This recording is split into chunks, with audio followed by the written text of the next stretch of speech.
ഇടുക്കി ജലവൈദ്യുതി പദ്ധതിയുടെ ഭാഗമായുള്ള Moolamattom power house ഒരു മാസത്തേക്ക് ഷട്ട് ഡൗൺ ചെയ്തു. അടിയന്തര അറ്റകുറ്റപ്പണികൾക്കായാണ് ഡിസംബർ 10 വരെ നിലയം അടച്ചത്. നിലയം അടച്ചിടുന്നതോടെ 600 മെഗാവാട്ടിന്റെ കുറവുണ്ടാകുമെങ്കിലും സംസ്ഥാനത്ത് വൈദ്യുതി പ്രതിസന്ധി ഉണ്ടാകില്ലെന്ന് സംസ്ഥാന വൈദ്യുതി ബോർഡ് അറിയിച്ചു.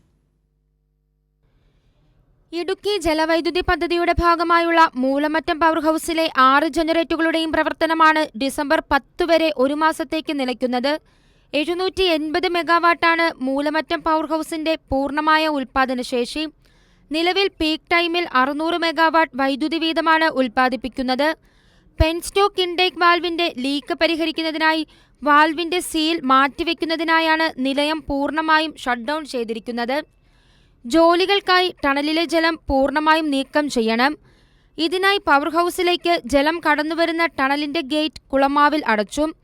പെൻസ്റ്റോക്കിലെ ജലം പൂർണ്ണമായി നീക്കം ചെയ്തിട്ട് വേണം അറ്റകുറ്റപ്പണികൾ ആരംഭിക്കേണ്ടത്. 50 ടൺ ഭാരം വരുന്ന 2 വാൽവുകൾ അഴിച്ചെടുക്കുന്നതിന് തന്നെ 5 ദിവസത്തോളം സമയം വേണമെന്നാണ് കണക്കാക്കുന്നത്. ഈ വാൽവുകൾ ഉയർത്തി സർവീസ് ബേയിലെത്തിച്ചാണ് വാൽവിലെ സീൽ മാറ്റിവെക്കുന്നത്. മൂലമറ്റം പവർ ഹൗസ് ഒരു മാസത്തോളം അടച്ചിടുമ്പോഴും സംസ്ഥാനത്ത് വൈദ്യുതി പ്രതിസന്ധി ഉണ്ടാവില്ല എന്ന ആത്മവിശ്വാസത്തിലാണ് വൈദ്യുതി ബോർഡ്.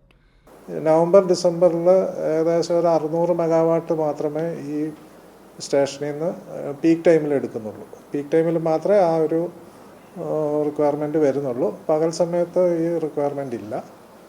അപ്പം ഇതിനുള്ള പവർ ഓൾമോസ്റ്റ് എല്ലാ പവറും തന്നെ നമ്മൾ സ്വാപ്പ് അറേഞ്ച്മെൻറ്റും കുറച്ച് നമ്മൾ ഡീപ്പ് അറേഞ്ച്മെൻറ്റിലും അറേഞ്ച് ചെയ്തിട്ടുണ്ട്. സ്വാപ്പ് എന്ന് പറയുന്നത് നമ്മൾ ഈ കഴിഞ്ഞ ജൂലൈ ഓഗസ്റ്റ് മാസങ്ങളിൽ ഇവിടെ ഫുൾ ജനറേഷൻ ഉണ്ടായിരുന്നു.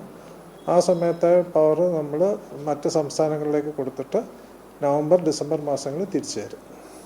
അപ്പം അതുകൊണ്ട് തന്നെ നമുക്ക് മോണിറ്ററി ആയിട്ട് ഉള്ള ഒരു ലയബിലിറ്റി ഒന്നും അവിടെ വരുന്നില്ല. 2019 ഇതിനു മുൻപ് പവർ ഹൗസ് പൂർണ്ണമായും അടച്ചിട്ടത്. അന്ന് 10 ദിവസം മാത്രമാണ് അടച്ചിട്ടതെങ്കിൽ ഇന്ന് ഒരു മാസമാണ് ഷട്ട് ഡൗൺ. ഈ ഒരു മാസം അടച്ചിടുമ്പോഴും സംസ്ഥാനത്ത് വൈദ്യുതി പ്രതിസന്ധി ഉണ്ടാവാതിരിക്കാൻ സംസ്ഥാന വൈദ്യുതി വകുപ്പ് വേണ്ടതെല്ലാം ചെയ്തിട്ടുണ്ട് എന്നുള്ളത് എടുത്തുപറയേണ്ട നേട്ടം തന്നെയാണ്. കൈരളി ന്യൂസ്, ഇടുക്കി.